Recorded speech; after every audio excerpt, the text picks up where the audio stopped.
नमस्कार दोस्तों, कैसे हैं आप सभी लोग। उम्मीद करता हूँ आप सभी लोग जहाँ पर भी होंगे बढ़िया होंगे और स्वस्थ होंगे। आज से हमारा नया क्लास स्टार्ट हो रहा है।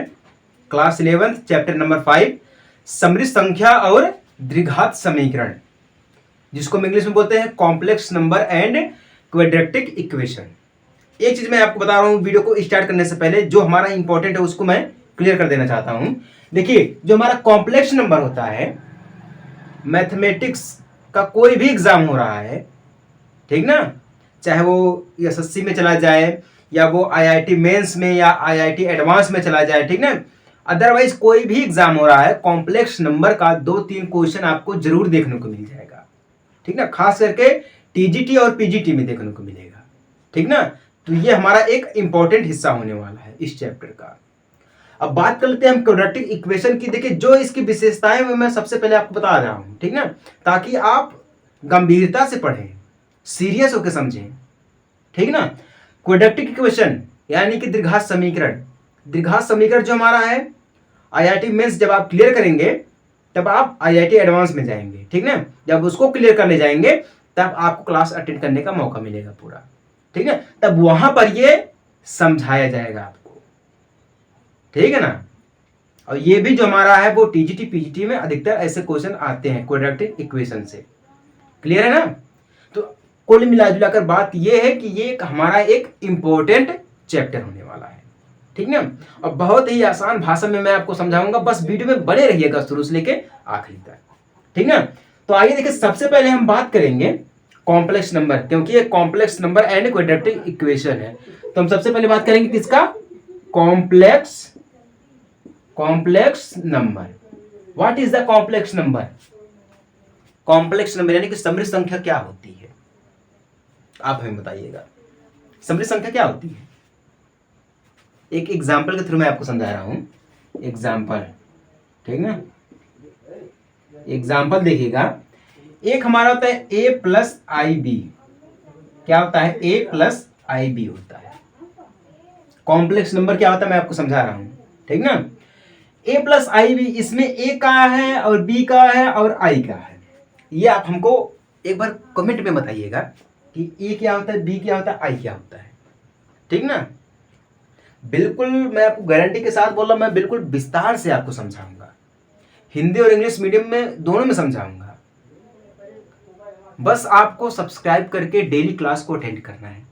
जो लोग पहली बार आएंगे इस चैनल पर, वो तो पहले सब्सक्राइब कर लेंगे, उसके बाद अगर आप वीडियो कंटिन्यू देखेंगे, ठीक ना, वॉच करेंगे, तब आपको समझ में आएगा कि हाँ ये क्या चीज हो रहा है, कहाँ से सर जी समझा रहे हैं, ठीक ना। आइए, ए को हम बोलते हैं रियल पार्ट। क्या बोलते हैं, रियल पार्ट बोलते हैं किसको, ए को। बी को बोलते हैं हम इमेजिनरी पार्ट यानी कि काल्पनिक भाग, ठीक ना, इमेजिनरी पार्ट, जिसको हम बोलते हैं काल्पनिक भाग, काल्पनिक भाग, ठीक है। रियल पार्ट यानी कि वास्तविक भाग है, वास्तविक भाग। आई जो हमारा होता है, आई को हम बोलते हैं अयोटा। क्या बोलते हैं, अयोटा यानी कि अयोटा, अयोटा, ठीक ना। इसका क्या काम क्या होता है, इसको हम कैसे समझते हैं कि ये हमारा इमेजिनरी पार्ट है, ये हमारा अयोटा है, ठीक ना, और ये हमारा काल्पनिक भाग है कि नहीं है। इसको भी तो समझना जरूरी है। इसमें देखिए हमारे पास दो कॉम्प्लेक्स नंबर होते हैं। इसमें नियम क्या है, एक तो नियम है एडिशन का, ठीक ना, मैं आपको समझा रहा हूं। नंबर एक एडिशन होता है, नंबर दो होता है मल्टीप्लिकेशन, मल्टीप्लिकेशन, ठीक है। तीसरा होता है डिफरेंस, डिफरेंस होता है, और चौथा होता है डिवीजन। क्या होता है, चौथा होता है डिवीजन। कॉम्प्लेक्स नंबर में हमें ये चीजें समझनी है, ठीक ना, कि कॉम्प्लेक्स नंबर को हम कैसे जोड़ेंगे, कैसे गुणा करेंगे, इसका डिफरेंस क्या निकलेगा, ठीक है, इसको हम भाग कैसे देंगे, ये चीजें हम समझेंगे। और देखिए इसके अंदर भी कई सारे नियम होते हैं, ठीक ना। इसके अंदर भी जो एडिशन है इसके अंदर भी कई नियम होते हैं, धीरे धीरे हम बढ़ेंगे। एक वास्तविक भाग होता है जिसको हम बोलते हैं एक्स स्क्वायर प्लस 1 इक्वल 0। इसका कोई हल है? ये किस में आ जाएगा? क्वाड्रेटिक इक्वेशन में आ जाएगा। किस में आ जाएगा? क्वाड्रेटिक इक्वेशन में आ जाएगा। इसका कोई हल है? हाँ जी बोलेंगे बिल्कुल हल है इसका। क्या हल है? वो हल है एक्स स्क्वायर इक्वल -1। ये इसका हल है, ठीक ना। इन्हीं सभी चीजों को हम पढ़ेंगे। आयोटा हमारा क्या होता है? अगर हम यहाँ पे देख लेंगे आई स्क्वायर, तो इसकी वैल्यू क्या होगी? ठीक है, मतलब ये इसके बराबर में क्या होगा? आई की पावर 4 देख लेंगे, इसका क्या होगा? रूट का -1 देख लेंगे, इसका क्या होगा? सिर्फ -1 देख लेंगे, इसका क्या होगा? यही सब चीजें तो हैं, यही सब चीज, ज्यादा बड़ी चीजें नहीं इसमें दी गई हैं। बस अंतर क्या है आप समझ नहीं पाते हैं, है ना, और गंभीरता से पढ़ते नहीं है। बात समझ में नहीं समझ में आई है? ये आप बताइए, आपको ये चीज समझ में आया कि नहीं समझ में आया है? ये चीज कॉम्प्लेक्स नंबर, ठीक है। कॉम्प्लेक्स नंबर में एक हमारा रियल पार्ट होता है, एक हमारा इमेजिनरी पार्ट होता है, ठीक ना। एक हमारा आयोटा होता है, वो इस फॉर्म में होता है। यही हमारा कॉम्प्लेक्स नंबर हो जाता है। समृद्ध संख्या, समृद्ध संख्या, बात को समझिए, स से सब, मिश्र संख्या, समृद्ध, सभी संख्या का मिश्रण, एक इस प्रकार से भी एक पार्ट हमारा होता है। बात समझ में आई कि नहीं समझ में आई ये चीज? हाँ जी बिल्कुल समझ में आ गई है। चलिए अब आगे हम समझ लें। चलिए इसको ऐसे रहने देते हैं। इसका एक एग्जांपल और मैं दे दे रहा हूं आपको। एक एग्जांपल समझिएगा। अगर हमारे पास दिया गया है 2 + i5, तो यहां पर देखिए जो 2 है वो क्या है? a है, ठीक है ना। i जो हमारा है वो एक, आप ये समझिएगा, एक सहायता कर रहा है, एक रिलेशन इसका है, ठीक ना। और जो हमारा 5 है वो क्या है? b है, ठीक ना। वो क्या है? b है। 2 = 1 यानी कि हमारा क्या है? Real part. b = 5 यानी कि हमारा क्या है? इमेजिनरी पार्ट, यानी कि काल्पनिक भाग, ठीक है ना। अब इसमें देखिए दो नियम हो जाते हैं। एक तो हमारा Z1 हो जाता है, ठीक ना। Z1 = क्या हम लिख सकते हैं? a + ib। Z2 = क्या लिख सकते हैं हम? c + id, ठीक ना, id। ये देखिए जब दो कॉम्प्लेक्स नंबर को आपस में ऐड किया जाता है या मल्टीप्लाई किया जाता है या डिवाइड किया जाता है या डिफरेंस इसका निकाला जाता है, तब हम इसको इस रूप में देखते हैं, ठीक है ना। बात समझ में आई कि नहीं समझ में आई है? बोलेंगे हाँ जी बिल्कुल समझ में आ गई है, ठीक ना। क्योंकि ये दोनों जो है ना वो a = c के बराबर में, b = d के बराबर में है कि नहीं है? वो दोनों क्या है? आपस में बराबर होते हैं। क्लियर है ना? हाँ जी बिल्कुल क्लियर है, क्लियर है। और कोई दिक्कत किसी को? नहीं है, नहीं है, नहीं है। चलिए जो आई होता है ये तो क्लियर होगा ना। अब हम आ जाते हैं आई के ऊपर। जो हमारा आई होता है, आई इक्वल होता है रूट का -1। हाँ जी क्या होता है? रूट का -1 होता है। आई स्क्वायर क्या होता है? -1 होता है। क्या होता है? आई स्क्वायर -1 होता है। क्लियर है ना? अभी देखिए तर्क इतना निकलेगा ना, मैथमेटिक्स है, इसमें तर्क इतना निकलेगा आगे चलकर कि आप भी सोचेंगे क्या ये सत्य तर्क है या असत्य तर्क है, कैसे है, क्या है, जो भी है सब आपके सामने आएगा। क्लियर है ना? सब आपके सामने आएगा। बस जरा धैर्य से, धीरज रखिएगा, आराम से समझिएगा। क्लियर है ना? चलिए अब हम आपको आगे लेकर चलते हैं, आगे लेकर चलते हैं भैया। बहुत ही जबरदस्त चैप्टर हमारा है ये। अगर आप इस चैप्टर को समझ लिए हैं तो टीजीटी पीजीटी में जो भी क्वेश्चन आएगा आप उसको बिल्कुल कम समय में हल कर सकते हैं, ठीक ना। क्या कर सकते हैं? कम समय में हल कर सकते हैं। उसको कैसे हल करेंगे मैं आपको बताऊंगा आगे, ठीक ना। चलिए देखिएगा, अगर हमारे पास मान लीजिए एक एग्जांपल मैं ले रहा हूं। अगर दिया गया हमारे पास है example 4 + i, sorry 4x plus I bracket में 3x माइनस वाई इक्वल में 3 प्लस आई माइनस 6 दिया गया, ठीक ना। बोला x और y यानी वास्तविक संख्याएं ज्ञात कीजिए। वास्तविक संख्याएं हैं, कहने मतलब x और y वास्तविक संख्या है, तो x और y को ज्ञात कीजिए। वास्तविक संख्या सिर्फ पूछा है, ये क्या बोला है, x and y real part है। क्या है, रियल पार्ट है।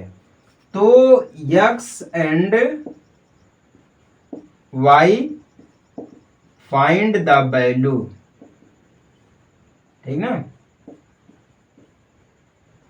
वैल्यू, फाइंड द वैल्यू, ठीक ना। अब यहां पे ध्यान दीजिएगा, ये पूरा का पूरा क्या किया, इसके बराबर में कर दिया, क्योंकि देखिए जब भी ऐसे क्वेश्चन आएंगे तब ध्यान से देखेंगे, ठीक ना। इसको अब ये अलग कर दिया, ये मतलब ये इसके बराबर में कर दिया है। तो यहां पर बात क्या है, क्वेश्चन देखिए, मैं आपसे हमेशा कहता हूं सबसे पहले क्वेश्चन को समझा जाता है। किसको समझा जाता है, क्वेश्चन को। क्वेश्चन में क्या बोल रहा है, x and y real part है, इसमें कोई काल्पनिक पार्ट, कोई काल्पनिक भाग की बात नहीं कर रहा है, ठीक ना, इमेजिनरी पार्ट की नहीं बात कर रहा, सिर्फ रियल पार्ट यानी कि वास्तविक भाग की बात कर रहा है यहाँ पर, है ठीक ना। तो x और y की वैल्यू निकालनी है, तो मैं आपको बता रहा हूँ, देखिए दिया गया 4x प्लस आई, ठीक ना, i and 3x minus Y. अब आप यहाँ पर ध्यान लगाइएगा, यहाँ पे जो कॉम्प्लेक्स नंबर होता है वो क्या होता है, a प्लस आई बी होता है। क्या होता है, a प्लस आई बी होता है।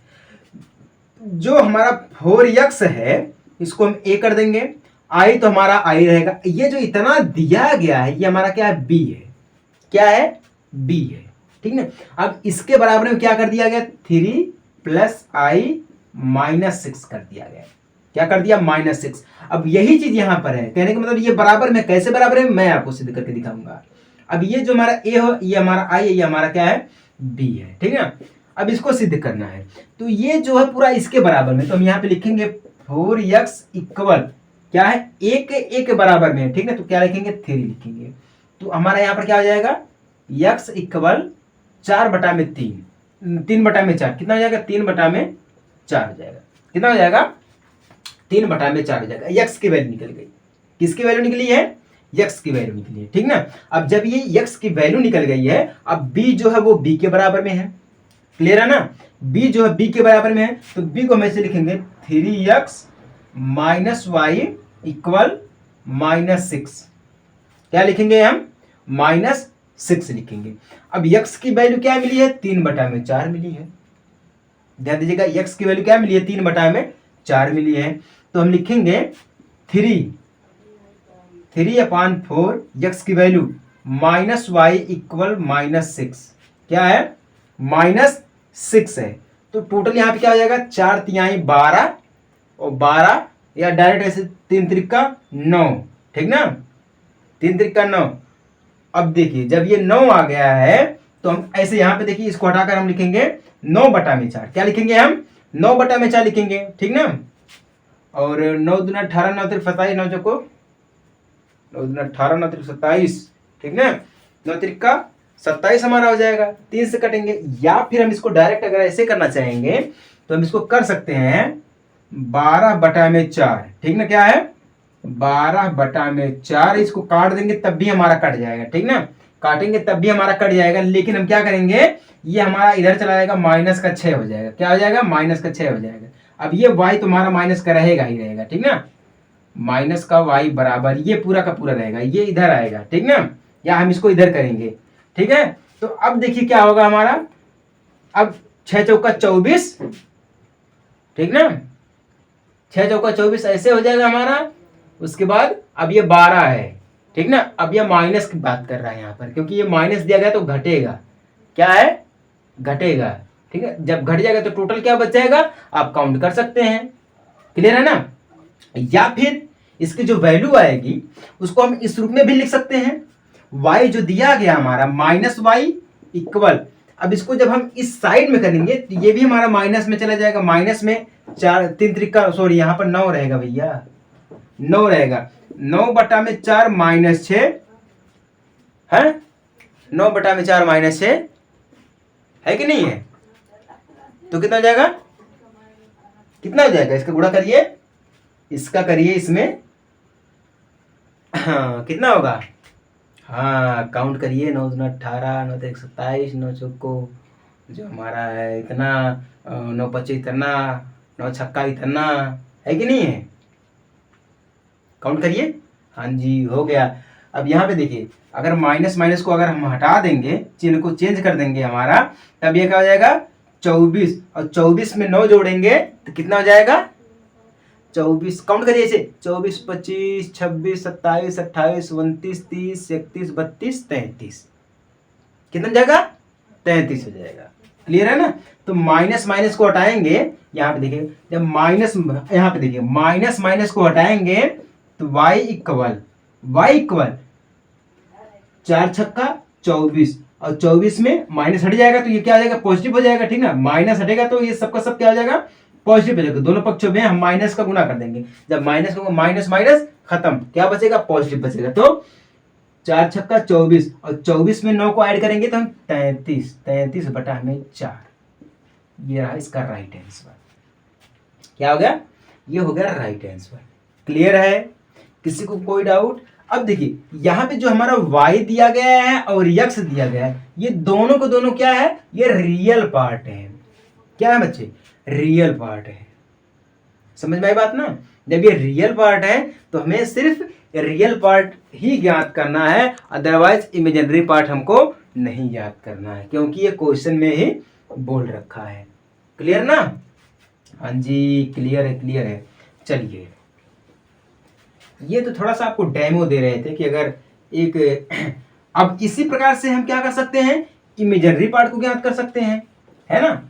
इसी अनुसार कोई चेंजेस, नो चेंज, इसी प्रकार से हम ज्ञात कर सकते हैं। अगर x और y को इमेजिनरी पार्ट बोल देता है तब भी हम इमेजिनरी पार्ट में ही लेकर जाते हैं इसको, है तब भी हम इसको वही ज्ञात करके दिखाएंगे, ठीक ना।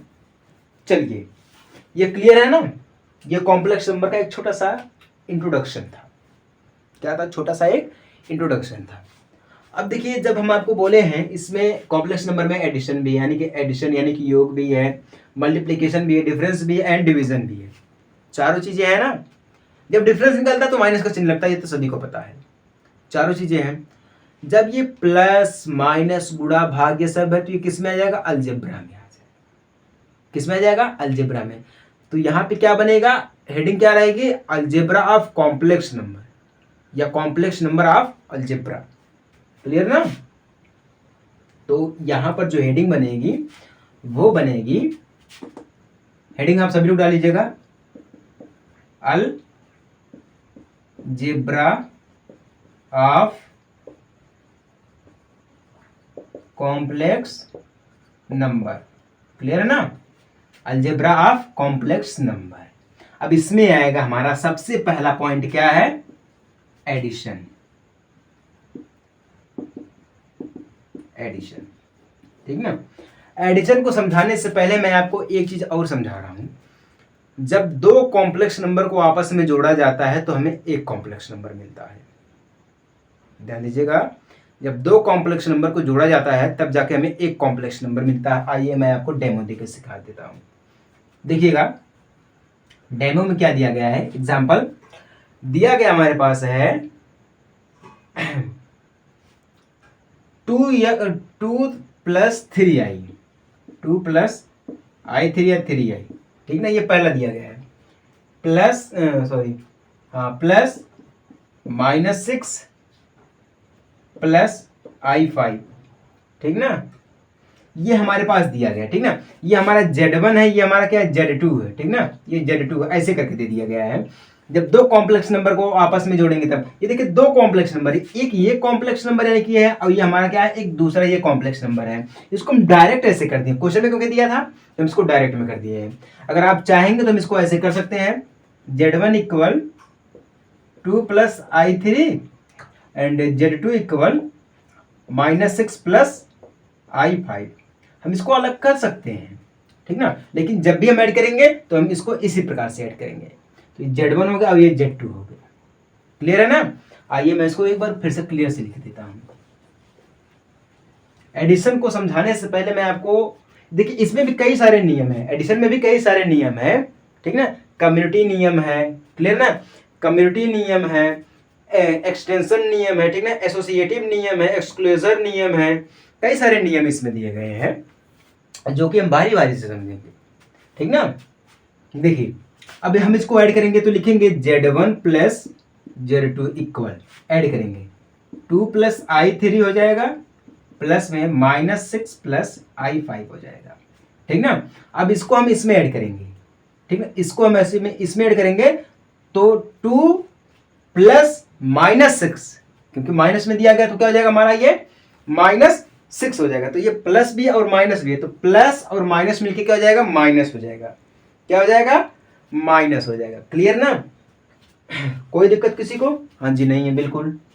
तो Z1 प्लस Z2 इक्वल 2 का हम इसमें ऐड करेंगे तो 2 है प्लस का और माइनस, तो -6, क्लियर ना, प्लस I को बाहर करेंगे, फिर 3 और 5 को जोड़ेंगे, 3 प्लस 5, तो इक्वल में क्या आ जाएगा, अब यहाँ पे देखिए 2 है, यहाँ पे -6 है, तो -4 प्लस I, 5 3 8 हो गया ना, ये आ गया हमारा आंसर, ठीक ना।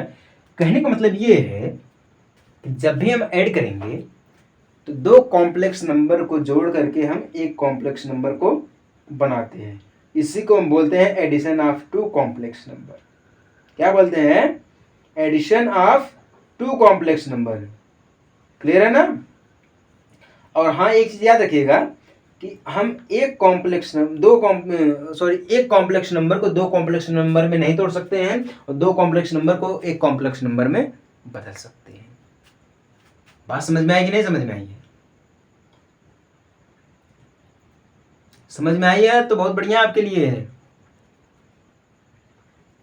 ठीक है। हाँ जो इसमें नियम दिए गए हैं सबसे पहले हम उस नियम को लिख लेते हैं, ये तो एडिशन हमारा होता रहेगा, ये तो क्लियर है, एडिशन है। सबसे पहले संवरक नियम है, ठीक है, जिसको हम बोलते हैं क्लोजर नियम, ठीक है। उसके बाद एक क्रम विनियम नियम जिसको हम बोलते हैं एसोसिएटिव नियम यानी कि लॉ, सहचर्य नियम है, ठीक ना, एक्सटेंशन लॉ ऑफ एडिशन यानी जिसको हम बोलते हैं सहचर्य नियम, एसोसिएटिव कम्युनिटी, ये सब सारे के सारे क्या है, नियम्स हैं। तो सबसे पहले हम इसका नियम डाल देते हैं। पहला नियम क्या है, संवरक नियम, नियम जिसको हम बोलते हैं द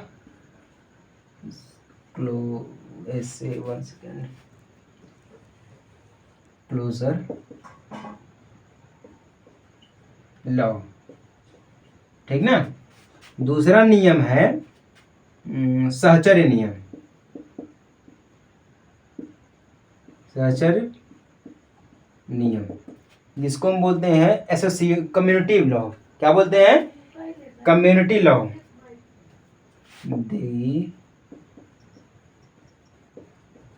कम्युनिटी लॉ। तीसरा क्या है हमारा है, तीसरा क्या आप सब खुद ही फटाफट सोच सकते हैं। 1 सेकेंड, ये तो हमारा मिस्टेक हो गया, हाँ जी मिस्टेक हुआ कि नहीं हुआ, हुआ, हाँ जी बिल्कुल हुआ, एसोसिएटिव लॉ इसको बोलते हैं। हाँ हाँ पकड़ा, एक लड़के ने पकड़ा, द एसोसिएटिव लॉ, ठीक ना, सहचर्य नियम इसको हम बोलते हैं, ये सहचर्य नियम। उसके बाद हमारा क्या, क्रम विनियम नियम, विनियम नियम इसको हम बोलते हैं the community law, community law, ठीक ना। एक नियम और चौथा नियम सबको हम समझाएंगे बारी बारी से। चौथा नियम क्या होता है इसका, एडिशन करने का, योगात्मक तत्समक का अस्तित्व जिसको हम बोलते हैं the extension of addition identity, ठीक ना। क्या बोलते हैं, द एक्सटेंशन ऑफ, क्या बोलते हैं, एडिशन, ठीक ना, जिसको हम बोलते हैं योगात्मक तत्समक अस्तित्व, ठीक ना। इंग्लिश में बोलते हैं द एक्सटेंशन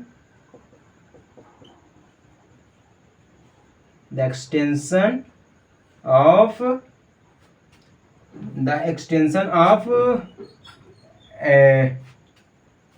एडिशन क्या बोलते हैं, एडिशन आइडेंटिटी। क्या है, एडिशन आइडेंटिटी, क्योंकि योगात्मक की बात कर रहा है तो ऐड होगा, तो आइडेंटिटी लिखेंगे हम,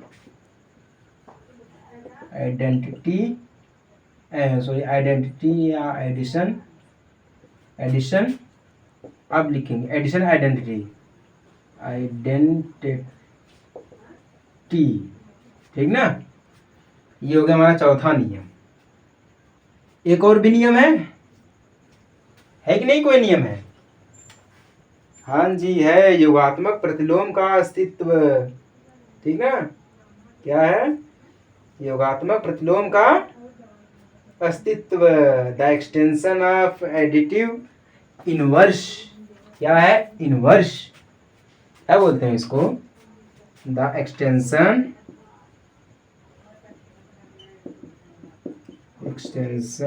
ऐसे लिख देंगे of editing, one second, additive inverse, ये अलग है, ठीक ना। ये हमारा पांचवा नियम जिसको हम बोलते हैं योगात्मक